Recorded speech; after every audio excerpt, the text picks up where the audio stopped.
Peaceful greetings, everyone. Welcome back to another video. My name is Tanika and this is Subconscious Express. In today's video, we're going to talk a little bit about bacteria, and then we're going to discuss the role that the gut microbiome plays inside of the body. If this information interests you, definitely stay tuned to this video. If you like it, give it a thumbs up and subscribe to the Subconscious Express YouTube channel for more holistic health and lifestyle content. We hear bacteria and we think, oh my God, cringe, dirty, germs, I'm gonna get sick. Right? It's interesting to note that less than 5% of the bacteria on this planet can actually harm you. In small amounts, bacteria is actually helpful. Bacteria so happens to be one of the oldest microorganisms that have existed on this planet. What we're getting at here is that most of the microorganisms, bacteria, fungi, all of these things are essentially inherently good. From time to time, you were going to catch me use the word bacteria when I'm referring to the microbiome. Now, the microbiome is a community of bacteria, fungus, viruses, and bug-like insects that have a symbiotic relationship responsible for breaking down and metabolizing the things that we consume and just the things that we come into contact with in our environment. So the two terms are not interchangeable because bacteria is very limiting to the whole scope of what the microbiome is. It is a whole community of various microorganisms, okay? So just keep that in mind as I'm talking throughout this video, because I feel like I'm gonna mess up at some point.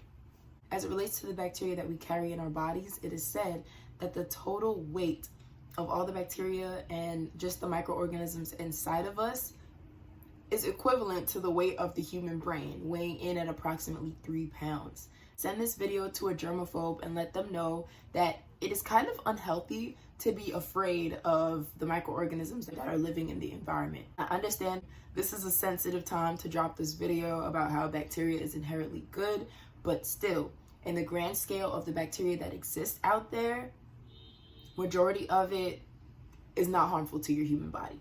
It's important to note that we have microbiomes all throughout our bodies. There are different microbiomes for different things. For example, we have a microbiome on our skin. We have a microbiome in our mouth that is going to help us break down foods. We also have a microbiome in our airways. That is our first and primary defense to coming into contact with potentially harmful microorganisms, pathogens. Everyone has their own individualized community of microorganisms that live inside of them. So a major way that we get part of our microbial signature is through our mothers. Thumbs up to all the moms. The roles that women play in the success of humanity is immeasurable. When humans are first introduced to the world via our mother's vaginal canal, there is a microbiome in her vaginal canal that we are introduced to. This greatly influences a lot of our microbial signature that we will carry with us throughout our lives. Not being introduced to your mother's vaginal canal at birth can create some serious disadvantages as you grow up in life. If for some reason you had to be born via cesarean section, or your child has to be born via cesarean, what can happen is you run a risk of your child being more susceptible to the dangers of stress. They can have a weakened immune system, and it can even lead to conditions or put them at a higher risk for conditions like asthma or so. And we can discuss this in later videos. Definitely stay tuned to the Subconscious Express YouTube channel. One of the major and star players in our health is the gut microbiome. The gut microbiome has been it's been a pop star lately in the health world, right?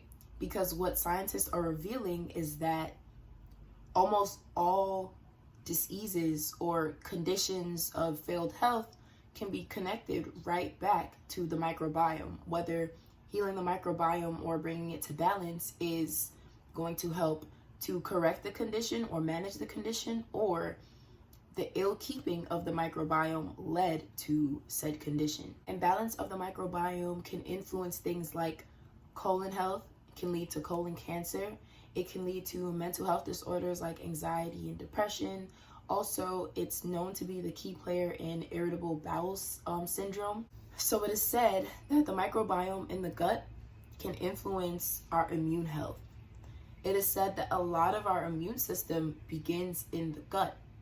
Now, the microbiome in our gut is heavily responsible for training immune cells, for example, the T cells. Now, the T cells are specialized cells that are trained for specific pathogens. If T cell A is trained to fight pathogen A, if it comes into contact with B, C, D, E, F, G, H, I, J, K, L, M, N, O, P, it will bypass them. It will not respond to those pathogens because it is specifically trained for pathogen A. These T cells undergo training right here in the gut.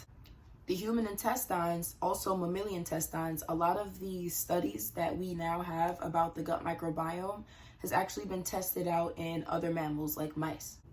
Now, antibodies are specialized immune cells that also are responsible for detecting any type of harmful microbials that the body may come into contact with, that have made it past all of our primary lines of defenses and are now in the body. So the antibodies are going to be responsible for attacking them and allowing us to excrete them as waste. So the gut microbiome is in charge of managing the immune system. It helps us to maintain homeostasis. Now, how it does this is making sure that the immune system isn't too underactive or overactive. Now, it wants to make sure if we do come into contact with potentially harmful microbials, that the immune system can respond in an efficient and adequate manner.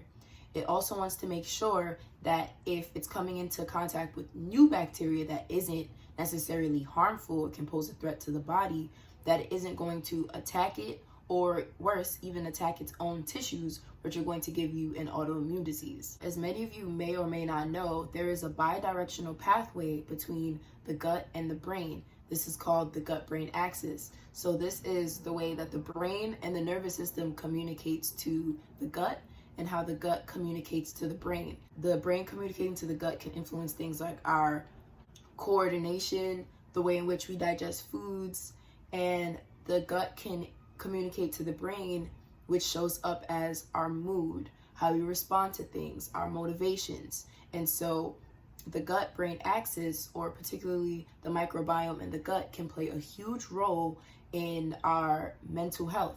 The gut-brain axis is said to include the vagus nerve, hormone signaling, and medium-chain fatty acids, MCTs, medium-chain triglycerides, fatty acids. We now know that there are many hormones in the endocrine system that are responsible for our motivation, for how well we get work done, how we respond to rewards, or even the stress hormone, cortisol.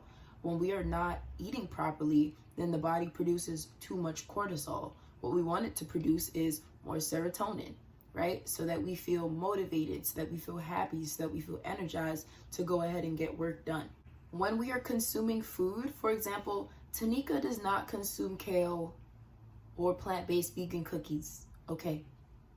Tanika's body, Tanika's digestive system breaks down the kale or the plant-based vegan cookies, which are processed with added sugars.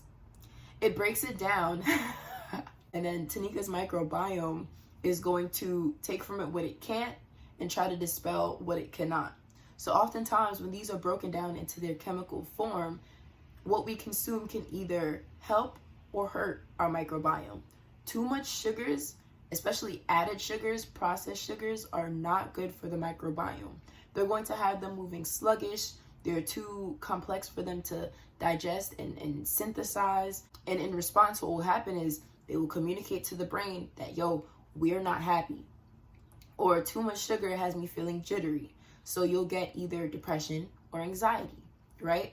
So essentially when you're eating, you're not eating for your cravings. You are eating to feed your microbiome. And in my next video, I will talk about specific foods that the bacteria in our gut like. We're going to talk about foods to eat to complement and improve the health of your microbiome. In order to stay healthy and prevent your body from being affected by harmful bacteria or one of your organs or organ systems being off-put, health begins in the gut. It starts with your ability to digest. Think about it. We receive nutrients nowhere else but within our intestines. And then these nutrients, or whatever we receive, whether it's toxins or whether it's healing components or nutrients, these things get sent into our blood, which then gets sent to all the cells in our bodies, affecting all our tissues, all our organs, all our organ system. So it's very important to emphasize the health of our microbiomes. All right, so my talk about bacteria and microorganisms is finished today. If you enjoyed this video, give it a thumbs up and comment below to let me know any additional information you may have learned about the gut microbiome. What I want to do is create a community of educational information so that when people scroll in the comments, they can learn maybe something that I didn't mention or have additional information about something that I did mention. Thank you for tuning into this video. Till next